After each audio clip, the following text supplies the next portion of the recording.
Okay, so here's a question about a tank of water and with a certain volume, and we're told that the volume is changing according to this formula. T take 1, t squared minus 9, and it's from 0 to t to 5. So a big part of understanding this question and figuring out the answer to the questions which we'll get to is just understanding what's going on here. So we kind of got this tank of water, let's say, and it's filling up with water, and at some of the time it's filling up, and some of the time it's emptying, it's flowing out. So it's like thinking of having a tap here and a plug here, plug hole here. So at some time from 0 to 5 it's filling up, and at sometimes it's actually going down. And this formula here tells us the rate of change of the volume. Okay, so the first part of the question says find the time interval when water is flowing out. Okay, so if you can get the right interpretation, this is really simple, because all it's saying is what we want is, this is the rate of change dV dt. So when is water flowing out? Well, it's when the volume is going down. In other words, when the rate of change is less than 0. Okay, so that's all we have to do. So given that you can use a calculator for this, if you use a calculator, you find out that that function, dV dt, kind of goes like that. Okay, and you find that it crosses at 1 and at 3, which kind of makes sense, because if you put in 1 here, then you get a 0. If you put in 3 here, you get a 0.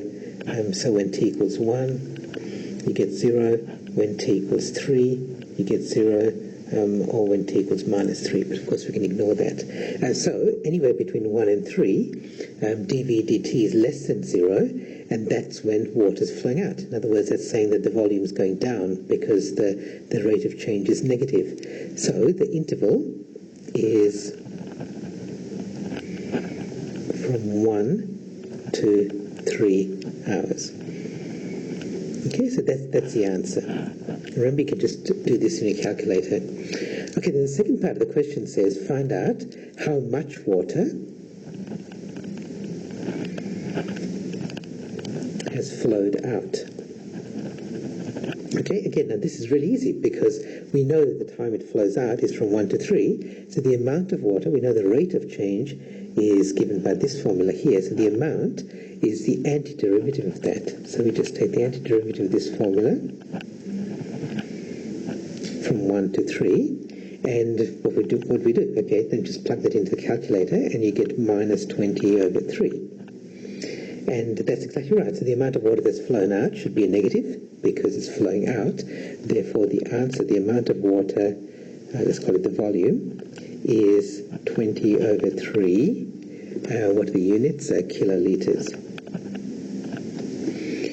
Okay, that's the answer to that second part.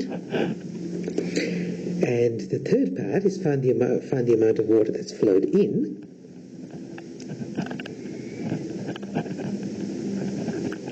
Okay, and so flowed in is the bits that are, so we're all the way up to 5 here.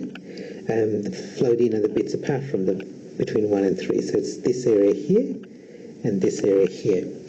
So, okay, it's easy. So from 0 to 1, that function, antiderivative, plus from 3 to 5.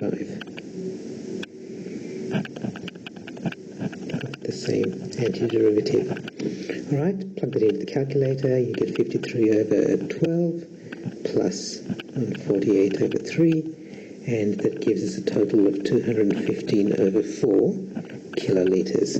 So that's the answer for this one. So all 3 answers just rely on you being able to interpret the question appropriately, and just understanding that this function here, dV dt, talking about rate of flow, is really talking about when the volume's going up and down and when the water's flowing in and out. Once you figure that out, the rest of the answers are really simple, because you just plug them into your calculator using the appropriate values.